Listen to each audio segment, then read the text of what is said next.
Good morning students, मैं हूँ राकेश और आर फिजिक्स हब में आपका स्वागत है। अगर बच्चों आपने मेरा चैनल सब्सक्राइब नहीं किया है तो मेरा चैनल सब्सक्राइब करें। चैनल है R physics hub. R capital है, फिजिक्स का पी कैपिटल है, हब का एच कैपिटल है। ठीक है, तो ये है तो चैनल के बारे में। अब लास्ट क्लास में आपको पता हमने कैपिस्टर की बात की थी बच्चों। हमारा कैपिस्टर का ये 5th लेक्चर है। प्रीवियस वीडियो नहीं देखी है तो आप उनको जरूर देखें, तभी आपको ये वीडियो समझ में आएगी। ठीक है, आज हम बात करेंगे एनर्जी स्टोर्ड इन ए कैपिस्टर। तो बेटा जब भी हमें एनर्जी स्टोर्ड कैलकुलेट करना हो तो क्या करते हैं, आप मुझे बताओगे? जब भी हम एनर्जी स्टोर्ड कैलकुलेट करना चाहते हैं तो हमें क्या करना पड़ता है, बोलो? जब भी हमें एनर्जी स्टोर निकालना होता है तो हम क्या करेंगे? तो देखो हम क्या करेंगे बच्चों। अब जैसे ये आपका कैपिस्टर है, कैपिस्टर ऐसे ही होता है, एक प्लस प्लेट एक माइनस।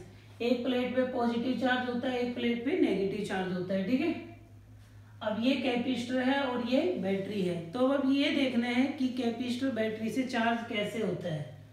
अब देखो, जब बैटरी के स्टार्टिंग में कैपेसिटर पे कोई चार्ज नहीं होता तो बैटरी के पॉजिटिव से कनेक्ट करेंगे तो इस प्लेट के इलेक्ट्रॉन्स किधर जाएंगे? बैटरी की पॉजिटिव की साइड जाएंगे। बोलो, तो इलेक्ट्रॉन्स इधर आएंगे तो इस पे कैसा चार्ज आएगा? प्लस चार्ज आएगा। बोलो बेटा, और बाइंड एक्शन इस पे कैसा आएगा? माइनस, और दूसरी साइड प्लस। तो ये बैटरी का पॉजिटिव इस प्लेट के इलेक्ट्रॉन्स को अट्रैक्ट करेगा, इलेक्ट्रॉन्स को अट्रैक्ट करता रहेगा तो यहाँ पे प्लस चार्ज क्रिएट होगा और बाइंड एक्शन यहाँ माइनस और दूसरी साइड प्लस चार्ज आ जाएगा। ठीक है, अब इलेक्ट्रॉन यहाँ से और यहाँ से इलेक्ट्रॉन जाके इस प्लस को न्यूट्रलाइज कर देंगे। इधर से भी इलेक्ट्रॉन जाएंगे बेटा, क्योंकि वायर में फ्लो हमेशा किसका होगा? इलेक्ट्रॉन्स का। अब ये इलेक्ट्रॉन यहाँ ऐसे कब तक आते रहेंगे? जब इनमें कुछ पोटेंशियल डिफरेंस होगा। एक टाइम आएगा इस पॉजिटिव और इस पॉजिटिव का पोटेंशियल क्या हो जाएगा? सेम। पोटेंशियल सेम हो जाएगा, इलेक्ट्रॉन का फ्लो हो जाएगा बंद, मतलब इन दोनों का पोटेंशियल सेम हो जाएगा। तब हम कहेंगे कैपेसिटर फुली चार्ज हो गया है। और ये वाला पॉजिटिव चार्ज यहाँ से जो इलेक्ट्रॉन आएंगे उनसे न्यूट्रलाइज हो जाते हैं, यहाँ तो अर्थिंग में चले जाते हैं और यहाँ इस केस में ऐसे दिखाते हैं। तो ऐसे आपका कैपेसिटर चार्ज होता है। तो कैपेसिटर का पोटेंशियल जब तक बैटरी के इक्वल ना हो जाए तब तक हम मानेंगे कि ये चार्ज हो रहा है। ठीक है, यहाँ तक बात समझ में आ गई। अब किसी भी चीज में एनर्जी निकालनी हो तो क्या करते हैं बच्चों? जब भी आपको पता करना हो कि इस चीज में कितनी एनर्जी है तो कैसे चेक करेंगे? वर्क डन निकालेंगे और वर्क डन क्या करेंगे? उसके अगेंस्ट वर्क डन करेंगे। उसमें एनर्जी चेक करना हो तो उसके अगेंस्ट वर्क डन करो। अब बैटरी ने इसको चार्ज कर दिया तो अब देखते हैं बैटरी के अगेंस्ट वर्क डन करके देखते हैं। अब देखो ये प्लेट में यहाँ बना के दिखा रहा हूँ, पॉजिटिव और नेगेटिव। ठीक है, हम क्या करते हैं, इलेक्ट्रिक फील्ड किधर होगा? प्लस से माइनस इधर होगा, तो इलेक्ट्रिक फोर्स भी इधर ही होगा, पॉजिटिव चार्ज भी इधर ही फोर्स लगेगा। हम एक डी क्यू चार्ज को अगेंस्ट लेके जा रहे हैं, फील्ड के अगेंस्ट, और चेक करते हैं कितना वर्क डन किया। तो small work done against electric force. तो वर्क डन कैसे लिखते हैं? Final potential minus initial into में charge. Final potential minus initial into में चार्ज। ये वीबी माइनस वीए को मैं क्या लिख दूं? इसको पोटेंशियल डिफरेंस लिख दूं, वीबी माइनस वीए को। तो इसको मैंने वी से लिख दिया और स्मॉल चार्ज को लेके जा रहे हैं उसको डी क्यू लिख दिया। तो वर्क डन क्या आ गया? वी इंटू डी क्यू हो गया। ठीक है, अब बेटा Q is equals to C V होता है तो वी का वैल्यू क्या आ जाएगा? क्यू बाई सी आ जाएगा। पुट कर दो, क्यू बाई सी आ जाएगा, डी क्यू आ जाएगा। स्मॉल वर्क डन है, टोटल वर्क डन के लिए इंटीग्रेशन करेंगे डी डब्ल्यू का, इंटीग्रेशन करेंगे Q by C, D Q आ जाएगा, और लिमिट 0 से क्यू। मान लेते हैं कैपेसिटर पे टोटल चार्ज कितना है? 0 से क्यू। करो इसका इंटीग्रेशन बच्चों। तो इसका इंटीग्रेशन करेंगे तो क्या आएगा? बोलो, ये हो जाएगा 1 by C Q D Q का इंटीग्रेशन क्यू स्क्वायर बाई 2 हो जाएगा। 0 से क्या हो जाएगा? क्यू। 2 साइड हो जाएगा 1 बाई 2 सी। क्यू का वैल्यू कैपिटल क्यू, याद है ना? Upper limit minus lower limit. Work done कितना आ गया? Q square by 2 C. This work done is stored, this work done is stored in the form of electric potential energy in capacitor। ठीक है बच्चों, this work done is stored in the form of electric potential energy in capacitor। तो ये work done energy की form में आ जाएगा, कितना आ गया, क्यू स्क्वायर बाई 2c। इसका मतलब बच्चों एक कैपेसिटर में कितनी एनर्जी होती है, टोटल चार्ज उसका और उसका capacitance Q square by 2c। Q को बच्चों cv भी लिख सकते हैं, स्क्वायर करेंगे तो 2/c कितना हो जाएगा, c square v square by 2c। c से c कट जाएगा, कितना आ गया बच्चों, हाफ cv स्क्वायर। तो एक फॉर्मूला ये आ गया, एक फॉर्मूला हाफ cv स्क्वायर आ गया। तो q और c में, c और v में दो फॉर्मूले हो गए। चलो थर्ड फॉर्मूला आप बना सकते हो। थर्ड फॉर्मूला क्या होगा बच्चों, आप मुझे बना के बताओ। c की वैल्यू पुट कर दें, q square by 2c। c को क्या लिख सकते हैं, q is equal to cv। c को लिख सकते हैं q बाई v। तो q बाई v ऊपर चला जाएगा, q कट जाएगा, तो एक फॉर्मूला ये आ जाएगा 1/2 q इंटू वी। तो बेटा एनर्जी के 3 फॉर्मूले हो गए। आ रही है बात समझ में। एनर्जी का first formula q square by 2c half cv square 1/2 q into V. तो आपका कैपेसिटर इतनी एनर्जी स्टोर करता है। एनर्जी स्टोर का कोई डेरिवेशन हो, आपको बिल्कुल नहीं डरना है, मजबूती के साथ खड़ा रहना बच्चों। डरते हो, physics is so simple subject, कुछ नहीं करना है। +1 से लेके मैंने आपको यही सिखाया है कि एनर्जी का जब भी डेरिवेशन आ जाए वर्क डन, पोटेंशियल एनर्जी तो उसके against work done, electric energy तो उसके अगेंस्ट वर्क डन। तो ये तो आगे बेटा एनर्जी स्टोर। आगे बात कर ले, आपकी परमिशन हो, अगर आप सभी बच्चों की परमिशन हो तो मैं कुछ और आगे बातें कर रहा हूं। तो आगे बातें कर रहे हैं बच्चों, ये बोर्ड हो गया साफ। अब आगे बातें करें, आगे बात करेंगे इलेक्ट्रिकल एनर्जी डेंसिटी। अब हम बात कर रहे हैं इलेक्ट्रिकल एनर्जी डेंसिटी। देखो डेंसिटी सभी जानते हैं, mass upon volume. Energy density का मतलब एनर्जी अपॉन वॉल्यूम। तो ये क्या हो जाएगा, energy stored in capacitor per unit volume. ये इलेक्ट्रिकल एनर्जी डेंसिटी, इसका सिंबल है म्यू और यहां लिखेंगे ई। तो इलेक्ट्रिकल एनर्जी डेंसिटी क्या है, it is the ratio of energy stored in capacitor and volume of capacitor. समझ गए। तो energy stored in capacitor upon में वॉल्यूम। तो कैसे कैलकुलेट करेंगे, तो बच्चों ये आ जाएगा एनर्जी स्टोर्ड का फॉर्मूला हाफ cv स्क्वायर और वॉल्यूम हो जाएगा एरिया इंटू गैप। कैपेसिटर का वॉल्यूम ऐसे आएगा, ए उसका क्रॉस सेक्शनल एरिया और डी गैप। चेंज कर लें कुछ, सी का फॉर्मूला तो मुझे याद है, सी का क्या था, A epsilon naught by D, C का फॉर्मूला। और ई का फॉर्मूला क्या था, v बाई डी, याद है, ई को लिखा था dv by D R. dv potential difference, उसको लिख देंगे v से, और अपॉन में dr था उसको लिख देंगे बच्चों d से। तो e का फॉर्मूला क्या आ जाएगा, v बाई डी, रिप्लेस कर दो यहाँ पे।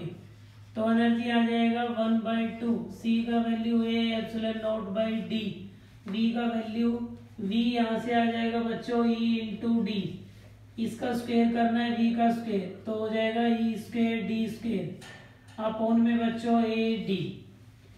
डी स्क्वायर से कैंसिल, ए से ए कैंसिल, क्या बचा बच्चों 1/2 एप्सिलॉन नॉट ई स्क्वायर। ये है electrical energy density, energy stored in capacitor per unit volume. तो एक कैपेसिटर में पर यूनिट वॉल्यूम कितनी एनर्जी स्टोर होगी उसका एक्सप्रेशन हो गया। तो आगे बात समझ में इतनी, इलेक्ट्रिकल एनर्जी डेंसिटी हो गया। अब हम बात करते हैं एक डाइलेक्ट्रिक स्लैब का क्या इफेक्ट होगा। एक डाइलेक्ट्रिक स्लैब को अगर हम पैरेलल प्लेट कैपेसिटर के अंदर रखें तो उसका क्या फर्क पड़ेगा वो देखते हैं बेटा।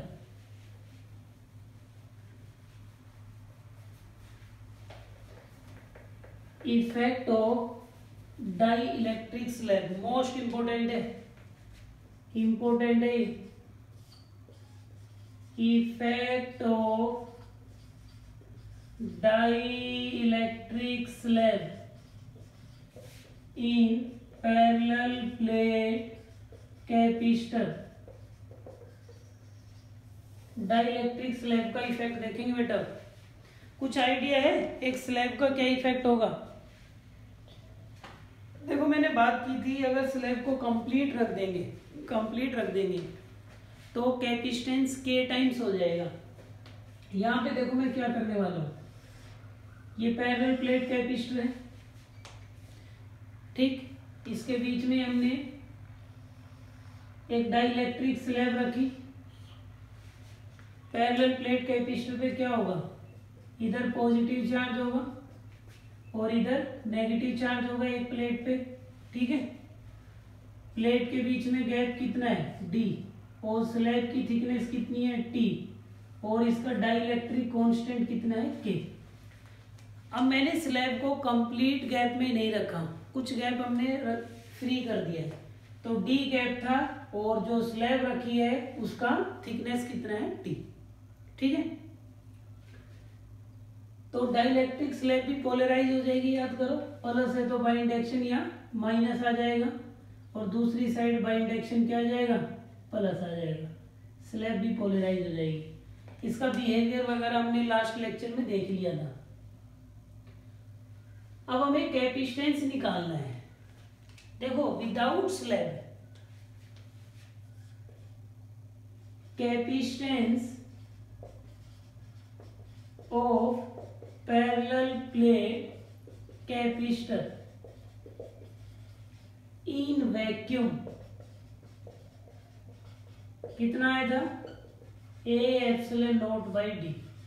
जब हम कोई मीडियम कोई स्लैब प्लेस नहीं करते हैं तो इसका कैपेसिटेंस कितना आया था बेटा, ए एप्सिलॉन नॉट बाई डी, यही था ना, विदाउट स्लैब। अब आपने रख दिया स्लैब, तो स्लैब रखने से कैपेसिटेंस पे क्या इफेक्ट होगा, बस यही एक्सप्रेशन करना है। तो देखो सी निकालना है मीडियम में, we know Q is equals to C V, एम इसलिए क्योंकि स्लैब रखने के बाद अब मीडियम आ गया है, कैपेसिटेंस इन मीडियम, तो मुझे सी एम निकालना है, यह आ जाएगा Q बाई वी।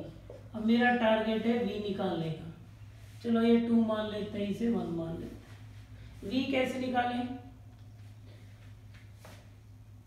याद है ना आपको, यहां तो इलेक्ट्रिक फील्ड क्या रहेगा, E नोट, यहां भी क्या रहेगा E नोट और यहां भी क्या रहेगा E नोट, लेकिन अंदर इधर EI इंड्यूस फील्ड रहेगा प्लस से माइनस, तो नेट फील्ड इधर कितना होगा E, बोलो। एक्सटर्नल जो प्लेट है इनकी वजह से जो फील्ड होगा वो E नोट होगा प्लस से माइनस, तो E नोट तो यहाँ भी यहाँ भी यहाँ भी, लेकिन स्लैब के अंदर प्लस से माइनस यहाँ से यहाँ तक इंड्यूस फील्ड होगा, तो अंदर अंदर E नोट माइनस EI क्या हो जाएगा E। ये बात हो गई थी रिड्यूस फील्ड, अंदर फील्ड कितना होगा स्लैब के अंदर E नोट माइनस EI। तो मुझे ये बताओ E और V में क्या रिलेशन है, याद करो बच्चों, E इक्वल्स टू क्या होता है V बाई डी, बोलो। V को मैं क्या लिख दूं, E इंटू डी लिख दूं, तो पोटेंशियल निकालने का तरीका यही है E इंटू डी। इस गैप में देखो इस गैप में और इस गैप में दोनों जगह फील्ड कितना है E नोट, यहाँ भी E नोट है, यहाँ भी E नोट है, और यहाँ पे फील्ड कितना है E, तो V का फॉर्मूला E इंटू डी है, तो ध्यान से देखना, E note into D minus T कर दूं, टी अगर मैं माइनस कर दूं डी में से तो दोनों गैप आ जाएंगे, तो गैप इंटू में फील्ड, और उस गैप में फील्ड कितना है E नोट प्लस में, बीच में फील्ड कितना है E और गैप कितना है T, फील्ड इंटू गैप, ऐसे मल्टीप्लाई करना है, ये टोटल V आ जाएगा। ये स्टेप समझने का, यहाँ भी E नोट है, यहाँ भी E नोट है, तो E नोट इंटू में गैप, E नोट कितने गैप पे है, ये गैप कैसे निकालोगे, D में से T माइनस कर दो, ये गैप आ जाएगा। और ये गैप कितना है टी, और यहाँ फील्ड कितना है ई, तो ई इंटू टी, इसका पोटेंशियल आ जाएगा और उसका ये आ गया। ठीक, ई और ई नोट में रिलेशन बताया था, ये भी याद होगा। E naught by E is equals to K, last lecture देखना भाई, ई कितना आ जाएगा वहां से, तो वी हो जाएगा बच्चों E naught D minus T plus में ई का वैल्यू वहां से कितना आ जाएगा, ई नोट बाई के आ जाएगा बच्चों, ई का वैल्यू, ई का वैल्यू कितना आ जाएगा, ई का वैल्यू आ जाएगा ई नोट बाई के, तो ई का वैल्यू पुट करो ई नोट बाई के इंटू टी। ठीक है, ई नोट कॉमन ले लो, डी माइनस टी प्लस में टी बाई के, ई नोट को क्या लिख देंगे, sigma upon epsilon note, capacitor के बीच में फील्ड यही होती है, डी माइनस टी प्लस में टी बाई के, सिग्मा को क्या लिख देंगे, क्यू बाई ए, तो ये हो जाएगा Q by A epsilon note D minus T plus में टी बाई के। यहाँ तक अगर किसी बच्चे को कोई प्रॉब्लम है तो समझे, बस ये एक स्टेप समझने का है ये, इसके बाद इस डेरिवेशन में कुछ है नहीं। अब मैं क्या कर रहा हूं, ये इक्वेशन 2 है और ये इक्वेशन 3, ये v का वैल्यू आ गया बेटा। अब ये v का वैल्यू इक्वेशन 2 में पुट करेंगे तो हमारा कैपेसिटेंस आ जाएगा। ठीक है, फिगर को मैं मिटा रहा हूं, फिगर आपने बना लिया होगा, नहीं तो मैं यही एडजस्ट कर देता हूं। फ्रॉम 2 and 3,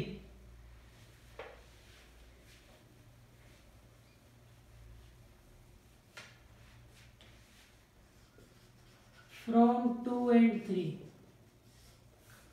कितना आ जाएगा, सी एम का वैल्यू क्या था, क्यू बाई वी, वी का वैल्यू ये पुट कर रहा हूं, 2 के अंदर पुट कर रहा हूं, क्यू बाई, अब ये एप्सिलॉन नॉट ऊपर चला जाएगा ना, सीधा ही लिख देता हूँ, ये एप्सिलॉन नॉट ऊपर चला जाएगा, ये आ जाएगा डी माइनस टी प्लस में टी बाई के, क्यू से क्यू कट जाएगा, सी एम कितना आ गया, ए epsilon not D minus T plus में टी बाई के। देखो ये फॉर्मूला आपको ध्यान रखना है, मीडियम में कैपेसिटेंस ये होता है बेटा। अगर स्लैब को प्लेस करेंगे तो स्लैब को प्लेस करने के बाद कैपेसिटेंस हो जाता है ए epsilon not D minus T plus में टी बाई के। किसी को कोई प्रॉब्लम है, किसी बच्चे को कोई दिक्कत नहीं है, तो ये कैपेसिटेंस का फॉर्मूला लगाना है जब भी आपको स्लैब का थिकनेस दिया जाए, ए epsilon not D minus T plus में टी बाई के। ठीक है, इसको मैं वैक्यूम से रिलेट कर देता हूं, डी कॉमन ले लो, जैसे कई बुक में इसको यहां से माइनस टी कॉमन ले लिया होगा, 1 माइनस 1 बाई के, ऐसा हो जाता है ना, यहां से माइनस टी कॉमन लेंगे तो 1 माइनस 1 बाई के हो जाएगा।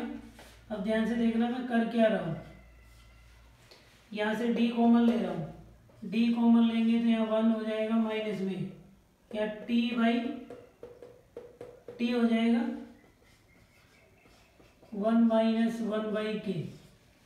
ठीक है, ए एप्सिलॉन नॉट बाई डी को क्या लिख देंगे, सी भी लिख देंगे, तो हो जाएगा 1 minus T by D 1 minus 1 by के। पर इसकी जरूरत है नहीं, आप इतना याद कर लें। ठीक है, कई बुक में ऐसे दिया जाएगा, कई में ऐसे, आप बस इसको यहीं तक देख लें, ए epsilon not D minus T plus में टी बाई के।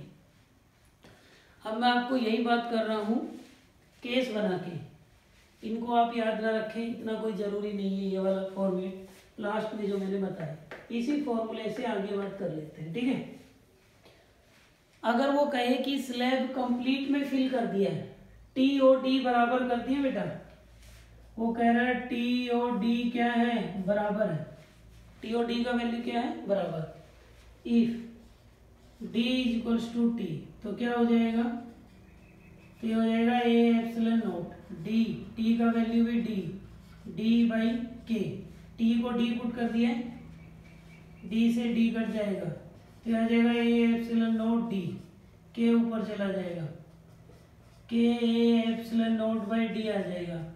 ये A epsilon naught by D क्या है, वैक्यूम का कैपेसिटेंस है। तो क्या समझ में आया, अगर आपने कंप्लीट में स्लैब रख दी तो कैपेसिटेंस वैक्यूम में सी, तो मीडियम में के टाइम्स हो जाएगा। ये बात मैंने आपको वहां भी लिखवाई है, याद है, के टाइम्स वाली बात मैंने वहां भी लिखवाई है। तो अगर कंप्लीट में फिल करेंगे स्लैब को, अगर वैक्यूम है तो फॉर्मूला ध्यान से समझो, ए epsilon naught by D. Complete में स्लैब रख दिया तो के टाइम्स के epsilon naught by D. Complete में स्लैब नहीं रखी है, टी थिकनेस की स्लैब है, तो फॉर्मूला लगेगा ये A epsilon not D minus T plus में टी बाई के। ये फॉर्मूले आपको ध्यान रखने। तो 3 तरीके से फॉर्मूले यूज होंगे, वैक्यूम में यूज होगा, कंप्लीट में, मीडियम में, और ये वाला थिकनेस में। फिर कई बार आपसे दिया जाएगा अगर ये कंडक्टर हो, इसी में केस बना रहा हूं, if slab is conducting, conducting slab होगा तो के क्या होगा, infinity, T by infinity, something upon infinity क्या हो जाएगा, 0। तो कंडक्टर में क्या आ जाएगा, A epsilon not D minus T, T upon infinity, something upon infinity 0 हो जाएगा। तो ध्यान रहे, अगर कंडक्टिंग की प्लेट है, इसकी जगह अगर कंडक्टर होता टी थिकनेस का, तो फॉर्मूला ये हो जाएगा, रटना नहीं है, बस इसी से बन जाएगी। अगर इसी में अगर वो कहे इफ कंडक्टर भी है और डी बराबर टी भी है, तो बताओ क्या होगा, कंडक्टर भी है और डी बराबर टी भी है, तो बच्चों क्या हो गया, D minus D 0, something upon 0, infinite. ये तो बड़ा मजा आ गया, कैपेसिटेंस इनफाइनाइट हो गया। इसका मतलब क्या हुआ, कंडक्टर हुआ तो के इंफिनिटी, फॉर्मूला बन गया ये, और कंडक्टर भी हुआ और टी और डी बराबर भी हुए, तो कैपेसिटेंस हो गया इनफिनिटी। इसका मतलब ये हुआ, ये कैपेसिटर है, इसमें कंडक्टर की प्लेट ऐसे रख दी, फिर ये कैपेसिटर ही नहीं रहेगा भाई, फिर ये ऐसे चार्ज कंटिन्यू फ्लो करता रहेगा, कंडक्टर आ जाएगा ना बीच में, तो एक सिंपल वायर का केस हो जाएगा। आपको लगेगा ये चार्ज स्टोर करता जा रहा है, इनफाइनाइट कैपेसिटेंस का मतलब तो ये, इसकी कैपेसिटी बहुत ज्यादा हो गई है, लेकिन कैपेसिटी इनफाइनाइट नहीं होती। इसका मतलब ये हुआ है, ये एक वायर बन गया है, क्योंकि ये पूरा कंडक्टर हो गया, तो जितना चार्ज देंगे ये कंटिन्यू फ्लो कराता रहेगा, आपको लग रहा है स्टोर कर रहा है। तो आज का लेक्चर आप यहीं तक रखें कि कैपेसिटर में एनर्जी स्टोर कितनी होती है, इलेक्ट्रिकल एनर्जी डेंसिटी क्या है, और इफेक्ट ऑफ डाइलेक्ट्रिक स्लैब क्या है। ये 3 टॉपिक मैंने डिस्कस किए हैं। यहाँ तक किसी को कोई प्रॉब्लम है तो आप पूछ सकता है। तो आपको इतना रिवाइज करना है बेटा, ठीक है। बाकी की जो है वो हम नेक्स्ट वीडियो में देखेंगे। आज सर इतना ही रखते हैं। Thank you.